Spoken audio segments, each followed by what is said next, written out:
News सच। नमस्कार दर्शकों, मैं हूं मीनल और आप देख रहे हैं एमएनएस न्यूज टीवी। स्वागत है आपका देश की खबरों में और इसी के साथ देखेंगे खबरों को विस्तार से। पर पहले डाल लेते हैं नजर आज की मुख्य हेडलाइंस पर। देश में कई जगह भारी बारिश, घरों में पानी, सड़कें बंद। महाराष्ट्र कर्नाटक में तबाही, दहलीज पर मॉनसून। वीरभूमि बीकानेर से आज पीएम भरेंगे हुंकार, राष्ट्र रक्षा चेतावनी और विकास पर होगी बात। भारत को जीतने की इच्छा की कमी खलेगी, कोहली के संन्यास पर बोलेंगे स्टोक्स, कहा हल्के में नहीं लेंगे। और इसी के साथ देखते हैं खबरों को विस्तार से। भीषण गर्मी के बीच अचानक बदले मौसम और बारिश के कारण लोगों को बढ़ते तापमान से राहत तो मिली, लेकिन बारिश का कहर भी दिखा। घरों में पानी घुसने और सड़कें बंद होने की तस्वीरें हालात बयां कर रही है। दिल्ली एनसीआर समेत कई राज्यों में बिजली के खंभे और पेड़ गिरने से जानमाल का नुकसान हुआ है। कई जगहों पर दिन में रात जैसा नजारा दिखा। मौसम विभाग के मुताबिक अगले हफ्ते दस्तक देने जा रहा मॉनसून दहलीज पर खड़ा है।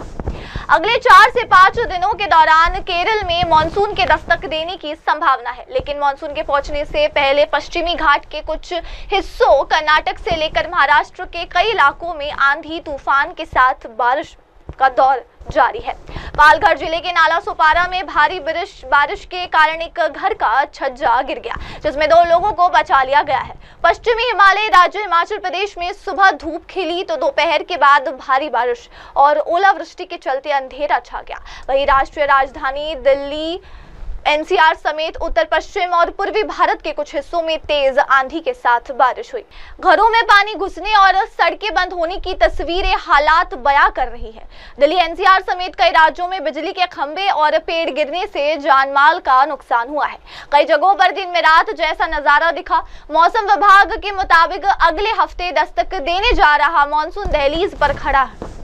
अगले 4 से 5 दिनों के दौरान केरल में मानसून के दस्तक देने की संभावना है, लेकिन मानसून के पहुंचने से पहले पश्चिमी घाट के कुछ हिस्सों, कर्नाटक से लेकर महाराष्ट्र के कई इलाकों में आंधी तूफान के साथ बारिश का दौर जारी है। पालघर जिले के नाला सोपारा में भारी बारिश के कारण एक घर का छज्जा गिर गया, जिसमें 2 लोगों को बचा लिया गया है। पश्चिमी हिमालय राज्य हिमाचल प्रदेश में सुबह धूप खिली तो दोपहर के बाद भारी बारिश और ओलावृष्टि के चलते अंधेरा छा गया। वहीं राष्ट्रीय राजधानी दिल्ली, एनसीआर समेत उत्तर पश्चिम और पूर्वी भारत के कुछ हिस्सों में तेज आंधी के साथ बारिश हुई। घरों में पानी घुसने और सड़कें बंद होने की तस्वीरें हालात बयां कर रही है। दिल्ली एनसीआर समेत कई राज्यों में बिजली के खंभे और पेड़ गिरने से जानमाल का नुकसान हुआ है। कई जगहों पर दिन में रात जैसा नजारा दिखा। मौसम विभाग के मुताबिक अगले हफ्ते दस्तक देने जा रहा मॉनसून दहलीज पर खड़ा है। अगले 4 से 5 दिनों के दौरान केरल में मानसून के दस्तक देने की संभावना है, लेकिन मानसून के पहुंचने से पहले पश्चिमी घाट के कुछ हिस्सों, कर्नाटक से लेकर महाराष्ट्र के कई इलाकों में आंधी तूफान के साथ बारिश का दौर जारी है। पालघर जिले के नाला सोपारा में भारी बारिश के कारण एक घर का छज्जा गिर गया, जिसमें 2 लोगों को बचा लिया गया है। पश्चिमी हिमालय राज्य हिमाचल प्रदेश में सुबह धूप खिली तो दोपहर के बाद भारी बारिश और ओलावृष्टि के चलते अंधेरा छा गया। वहीं राष्ट्रीय राजधानी दिल्ली, एनसीआर समेत उत्तर पश्चिम और पूर्वी भारत के कुछ हिस्सों में तेज आंधी के साथ बारिश हुई। और अब डालते नजर अगली खबर पर। भारत की कूटनीतिक और सैन्य दृढ़ता का प्रतीक बनकर प्रधानमंत्री नरेंद्र मोदी एक बार फिर देश को ये जताने राजस्थान आ रहे कि भारत की सहनशीलता को उसकी कमजोरी समझने की भूल अब किसी को नहीं करनी चाहिए। जम्मू कश्मीर के पहलगाम में हुए आतंकी हमले के बाद ऑपरेशन सिंदूर की ऐतिहासिक सफलता के एक बार फिर दुनिया को दिखा दिया है कि भारत अब चुप बैठने वाला नहीं, बल्कि आतंक का जवाब 10 गुना ताकत से देने वाला राष्ट्र है। प्रधानमंत्री नरेंद्र मोदी आज वीरभूमि राजस्थान के बीकानेर दौरे पर आ रहे हैं। यहाँ से वो न केवल पाकिस्तान को चेतावनी देंगे, बल्कि देशवासियों को ये भरोसा भी दिलाएंगे कि भारत की सीमाएं पूरी तरह सुरक्षित है और देश का हर नागरिक महफूज है। प्रधानमंत्री मोदी बीकानेर जिले के देशनोक में स्थित मां करणी मंदिर में दर्शन करेंगे। ये वही स्थान है जिसे पाकिस्तान ने हाल ही में टारगेट करने का प्रयास किया था, लेकिन स्थानीय लोगों का विश्वास है कि मां करणी की कृपा से पाकिस्तान की मिसाइल अपने लक्ष्य में विफल रही। अब प्रधानमंत्री वहां पहुंचकर भारत की आध्यात्मिक शक्ति शक्ति और राष्ट्रभक्ति का संदेश एक साथ देंगे। इसके बाद प्रधानमंत्री अमृत भारत स्टेशन योजना के तहत पुनर्विकसित देशनोक रेलवे स्टेशन का लोकार्पण करेंगे और बीकानेर मुंबई एक्सप्रेस ट्रेन को हरी झंडी दिखाएंगे। ये सिर्फ एक ट्रेन की शुरुआत नहीं बल्कि भारत की विकास यात्रा में राजस्थान का एक और कदम है। जम्मू कश्मीर के पहलगाम में हुए आतंकी हमले के बाद ऑपरेशन सिंदूर की ऐतिहासिक सफलता के एक बार फिर दुनिया को दिखा दिया है कि भारत अब चुप बैठने वाला नहीं बल्कि आतंक का जवाब 10 गुना ताकत से देने वाला राष्ट्र है। प्रधानमंत्री नरेंद्र मोदी आज वीर भूमि राजस्थान के बीकानेर दौरे पर आ रहे हैं। यहाँ से वो न केवल पाकिस्तान को चेतावनी देंगे बल्कि देशवासियों को ये भरोसा भी दिलाएंगे कि भारत की सीमाएं पूरी तरह सुरक्षित है और देश का हर नागरिक महफूज है। प्रधानमंत्री मोदी बीकानेर जिले के देशनोक में स्थित मां करणी मंदिर में दर्शन करेंगे। ये वही स्थान है जिसे पाकिस्तान ने हाल ही में टारगेट करने का प्रयास किया था, लेकिन स्थानीय लोगों का विश्वास है कि मां करणी की कृपा से पाकिस्तान की मिसाइल अपने लक्ष्य में विफल रही। अब प्रधानमंत्री वहां पहुंचकर भारत की आध्यात्मिक शक्ति और राष्ट्रभक्ति का संदेश एक साथ देंगे। इसके बाद प्रधानमंत्री अमृत भारत स्टेशन योजना के तहत पुनर्विकसित देशनोक रेलवे स्टेशन का लोकार्पण करेंगे और बीकानेर मुंबई एक्सप्रेस ट्रेन को हरी झंडी दिखाएंगे। ये सिर्फ एक ट्रेन की शुरुआत नहीं बल्कि भारत की विकास यात्रा में राजस्थान का एक और कदम है। जम्मू कश्मीर के पहलगाम में हुए आतंकी हमले के बाद ऑपरेशन सिंदूर की ऐतिहासिक सफलता के एक बार फिर दुनिया को दिखा दिया है कि भारत अब चुप बैठने वाला नहीं बल्कि आतंक का जवाब 10 गुना ताकत से देने वाला राष्ट्र है। प्रधानमंत्री नरेंद्र मोदी आज वीर भूमि राजस्थान के बीकानेर दौरे पर आ रहे हैं। यहाँ से वो न केवल पाकिस्तान को चेतावनी देंगे बल्कि देशवासियों को ये भरोसा भी दिलाएंगे कि भारत की सीमाएं पूरी तरह सुरक्षित है और देश का हर नागरिक महफूज है। प्रधानमंत्री मोदी बीकानेर जिले के देशनोक में स्थित मां करणी मंदिर में दर्शन करेंगे। ये वही स्थान है जिसे पाकिस्तान ने हाल ही में टारगेट करने का प्रयास किया था, लेकिन स्थानीय लोगों का विश्वास है कि मां करणी की कृपा से पाकिस्तान की मिसाइल अपने लक्ष्य में विफल रही। अब प्रधानमंत्री वहां पहुंचकर भारत की आध्यात्मिक शक्ति और राष्ट्रभक्ति का संदेश एक साथ देंगे। इसके बाद प्रधानमंत्री अमृत भारत स्टेशन योजना के तहत पुनर्विकसित देशनोक रेलवे स्टेशन का लोकार्पण करेंगे और बीकानेर मुंबई एक्सप्रेस ट्रेन को हरी झंडी दिखाएंगे। ये सिर्फ एक ट्रेन की शुरुआत नहीं बल्कि भारत की विकास यात्रा में राजस्थान का एक और कदम है। और अब इसी के साथ आगे बढ़ते हुए देखते हैं अगली खबर। इस महीने रोहित शर्मा और विराट कोहली के अचानक टेस्ट से संन्यास ने क्रिकेट जगत को चौंका कर रख दिया है। इन दोनों ने पिछले कई वर्षों में भारतीय टीम को नई ऊंचाइयों तक पहुंचाया। हालांकि टीम इंडिया विश्व टेस्ट चैंपियनशिप के नए चक्र 2025-27 में इन दिनों के बिना उतरेगी। भारतीय टीम का पहला असाइनमेंट इंग्लैंड का दौरा होगा जिसकी शुरुआत 20 जून से होगी। इस सीरीज से पहले इंग्लैंड के कप्तान बेन स्टोक्स ने रोहित और कोहली के बिना उतरने वाली भारतीय टीम को लेकर बयान दिया है। उन्होंने कहा कि भारत को जीतने की इच्छा की कमी खलेगी, लेकिन वो भारतीय टीम को कभी भी हल्के में लेने की कोशिश नहीं करेंगे। स्टोक्स का मानना है कि इंग्लैंड के खिलाफ 5 टेस्ट मैचों की सीरीज के दौरान कोहली और रोहित की अनुपस्थिति के बावजूद भारत हमेशा की तरह मजबूत होगा क्योंकि उनके पास बड़ी संख्या में स्तरीय बल्लेबाज उपलब्ध है। दिसंबर में बाएं पैर की मांसपेशियों की सर्जरी के बाद टीम में वापसी कर रहे 33 वर्षीय स्टोक्स ने कहा कि कोहली के रूप में भारत को मैदान पर कड़ी चुनौती पेश करने वाले और प्रतिस्पर्धात्मक खिलाड़ी की कमी खलेगी। स्टोक्स ने इंग्लैंड एवं वेल्स क्रिकेट बोर्ड द्वारा पोस्ट किए गए वीडियो में कहा कि भारत के बारे में एक बात यह है कि उनके पास स्तरीय बल्लेबाजों की बड़ी संख्या है, वह विश्वसनीय है। मैंने आईपीएल में जितना समय बिताया उन्हें वहां से बेहतरीन बल्लेबाज मिले हैं। इस साक्षात्कार में मैं इस पर एक शब्द नहीं कह सकता, लेकिन आप जानते हैं कि मेरा क्या मतलब है। इन दोनों ने पिछले कई वर्षों में भारतीय टीम को नई ऊंचाइयों तक पहुंचाया। हालांकि टीम इंडिया विश्व टेस्ट चैंपियनशिप के नए चक्र 2025-27 में इन दिनों के बिना उतरेगी। भारतीय टीम का पहला असाइनमेंट इंग्लैंड का दौरा होगा जिसकी शुरुआत 20 जून से होगी। इस सीरीज से पहले इंग्लैंड के कप्तान बेन स्टोक्स ने रोहित और कोहली के बिना उतरने वाली भारतीय टीम को लेकर बयान दिया है। उन्होंने कहा कि भारत को जीतने की इच्छा की कमी खलेगी, लेकिन वो भारतीय टीम को कभी भी हल्के में लेने की कोशिश नहीं करेंगे। स्टोक्स का मानना है कि इंग्लैंड के खिलाफ 5 टेस्ट मैचों की सीरीज के दौरान कोहली और रोहित की अनुपस्थिति के बावजूद भारत हमेशा की तरह मजबूत होगा क्योंकि उनके पास बड़ी संख्या में स्तरीय बल्लेबाज उपलब्ध है। दिसंबर में बाएं पैर की मांसपेशियों की सर्जरी के बाद टीम में वापसी कर रहे 33 वर्षीय स्टोक्स ने कहा कि कोहली के रूप में भारत को मैदान पर कड़ी चुनौती पेश करने वाले और प्रतिस्पर्धात्मक खिलाड़ी की कमी खलेगी। स्टोक्स ने इंग्लैंड एवं वेल्स क्रिकेट बोर्ड द्वारा पोस्ट किए गए वीडियो में कहा कि भारत के बारे में एक बात यह है कि उनके पास स्तरीय बल्लेबाजों की बड़ी संख्या है, वह अविश्वसनीय है। मैंने आईपीएल में जितना समय बिताया उन्हें वहां से बेहतरीन बल्लेबाज मिले हैं। इस साक्षात्कार में मैं इस पर एक शब्द नहीं कह सकता, लेकिन आप जानते हैं कि मेरा क्या मतलब है। इन दोनों ने पिछले कई वर्षों में भारतीय टीम को नई ऊंचाइयों तक पहुंचाया। हालांकि टीम इंडिया विश्व टेस्ट चैंपियनशिप के नए चक्र 2025-27 में इन दिनों के बिना उतरेगी। भारतीय टीम का पहला असाइनमेंट इंग्लैंड का दौरा होगा, जिसकी शुरुआत 20 जून से होगी। इस सीरीज से पहले इंग्लैंड के कप्तान बेन स्टोक्स ने रोहित और कोहली के बिना उतरने वाली भारतीय टीम को लेकर बयान दिया है।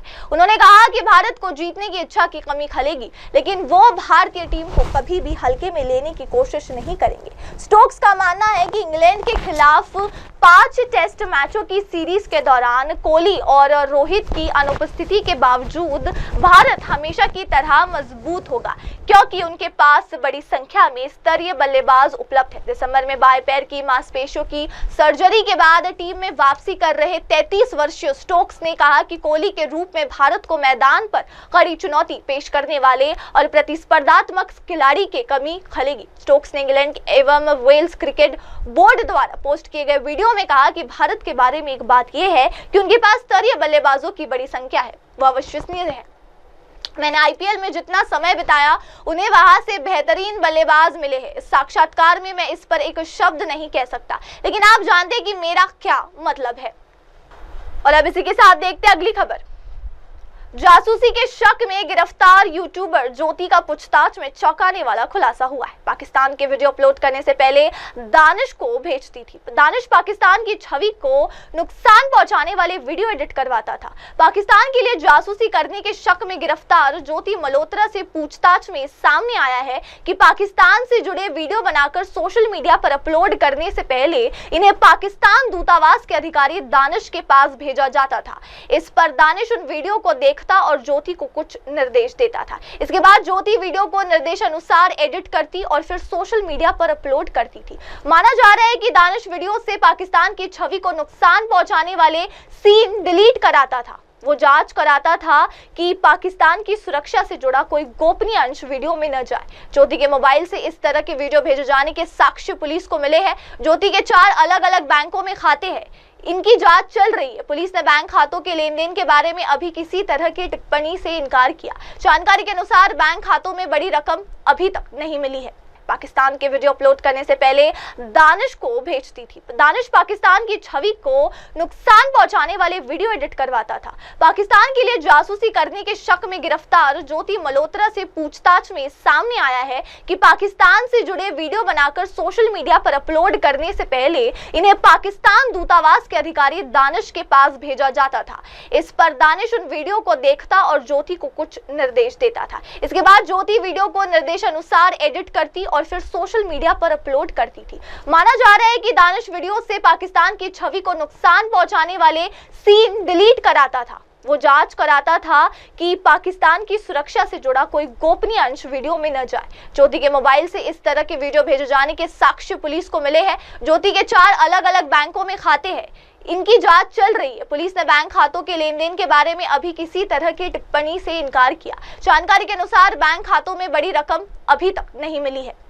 पाकिस्तान के वीडियो अपलोड करने से पहले दानिश को भेजती थी। दानिश पाकिस्तान की छवि को नुकसान पहुंचाने वाले वीडियो एडिट करवाता था। पाकिस्तान के लिए जासूसी करने के शक में गिरफ्तार ज्योति मल्होत्रा से पूछताछ में सामने आया है कि पाकिस्तान से जुड़े वीडियो बनाकर सोशल मीडिया पर अपलोड करने से पहले इन्हें पाकिस्तान दूतावास के अधिकारी दानिश के पास भेजा जाता था।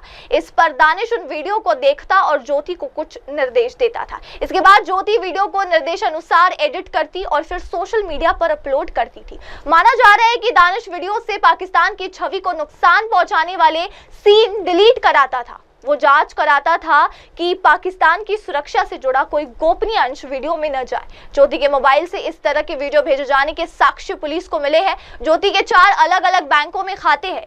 इनकी जांच चल रही है। पुलिस ने बैंक खातों के लेन देन के बारे में अभी किसी तरह की टिप्पणी से इनकार किया। जानकारी के अनुसार बैंक खातों में बड़ी रकम अभी तक नहीं मिली है। और इसी के साथ डालते हैं नजर अगली खबर पर। नई दिल्ली से श्रीनगर जाने वाली इंडिगो फ्लाइट बुधवार को खराब मौसम के चलते क्षतिग्रस्त हो।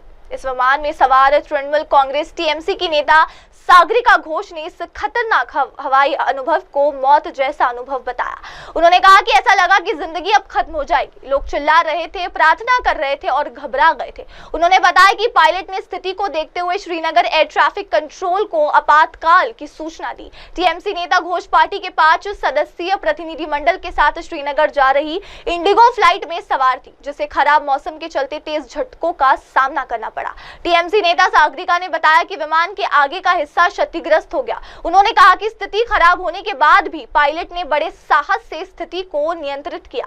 पायलट के साहस और कुशलता के लिए उसे सलाम, जिसके चलते उन्होंने विमान को सुरक्षित श्रीनगर में उतार दिया। बता दें कि विमान में कुल 220 लोग सवार थे। घटना के बाद सोशल मीडिया पर विमान के अंदर के वीडियो सामने आए, जिनमें यात्री घबराए हुए दिखाई दे रहे और अपनी जान की सलामती के लिए दुआ कर रहे। इस विमान में सवार तृणमूल कांग्रेस टीएमसी की नेता सागरिका घोष ने इस खतरनाक हवाई अनुभव को मौत जैसा अनुभव बताया। उन्होंने कहा कि ऐसा लगा कि जिंदगी अब खत्म हो जाएगी। लोग चिल्ला रहे थे, प्रार्थना कर रहे थे और घबरा गए थे। उन्होंने बताया कि पायलट ने स्थिति को देखते हुए श्रीनगर एयर ट्रैफिक कंट्रोल को आपातकाल की सूचना दी। टीएमसी नेता घोष पार्टी के 5 सदस्यीय प्रतिनिधिमंडल के साथ श्रीनगर जा रही इंडिगो फ्लाइट में सवार थी, जिसे खराब मौसम के चलते तेज झटकों का सामना करना पड़ा। टीएमसी नेता सागरिका ने बताया कि विमान के आगे का हिस्सा क्षतिग्रस्त हो गया। उन्होंने कहा कि स्थिति खराब होने के बाद भी पायलट ने बड़े साहस से स्थिति को नियंत्रित किया। पायलट के साहस और कुशलता के लिए उसे सलाम, जिसके चलते उन्होंने विमान को सुरक्षित श्रीनगर में उतार दिया। बता दें कि विमान में कुल 220 लोग सवार थे। घटना के बाद सोशल मीडिया पर विमान के अंदर के वीडियो सामने आए, जिनमें यात्री घबराए हुए दिखाई दे रहे और अपनी जान की सलामती के लिए दुआ कर रहे। इस विमान में सवार तृणमूल कांग्रेस टीएमसी की नेता सागरिका घोष ने इस खतरनाक हवाई अनुभव को मौत जैसा अनुभव बताया। उन्होंने कहा कि ऐसा लगा कि जिंदगी अब खत्म हो जाएगी। लोग चिल्ला रहे थे, प्रार्थना कर रहे थे और घबरा गए थे। उन्होंने बताया कि पायलट ने स्थिति को देखते हुए श्रीनगर एयर ट्रैफिक कंट्रोल को आपातकाल की सूचना दी। टीएमसी नेता घोष पार्टी के 5 सदस्यीय प्रतिनिधिमंडल के साथ श्रीनगर जा रही इंडिगो फ्लाइट में सवार थी, जिसे खराब मौसम के चलते तेज झटकों का सामना करना पड़ा। टीएमसी नेता सागरिका ने बताया कि विमान के आगे का हिस्सा क्षतिग्रस्त हो गया। उन्होंने कहा कि स्थिति खराब होने के बाद भी पायलट ने बड़े साहस से स्थिति को नियंत्रित किया। पायलट के साहस और कुशलता के लिए उसे सलाम, जिसके चलते उन्होंने विमान को सुरक्षित श्रीनगर में उतार दिया। बता दें कि विमान में कुल 220 लोग सवार थे। घटना के बाद सोशल मीडिया पर विमान के अंदर के वीडियो सामने आए, जिनमें यात्री घबराए हुए दिखाई दे रहे और अपनी जान की सलामती के लिए दुआ कर रहे। और अब इसी के साथ लेते हैं एक छोटा सा ब्रेक के बाद लौटेंगे और जानेंगे देश विदेश की तमाम खबरें। आगे की खबरों के लिए आप बने रहे मेरी सहयोगी श्रद्धा तिवारी के साथ और देखते रहिए MNS न्यूज टीवी। नमस्कार। हाय हेलो नमस्कार, मैं हूं पंकज विष्णु और आप देख रहे हैं MNS न्यूज। आप देख रहे हैं MNS न्यूज, सच जरूर।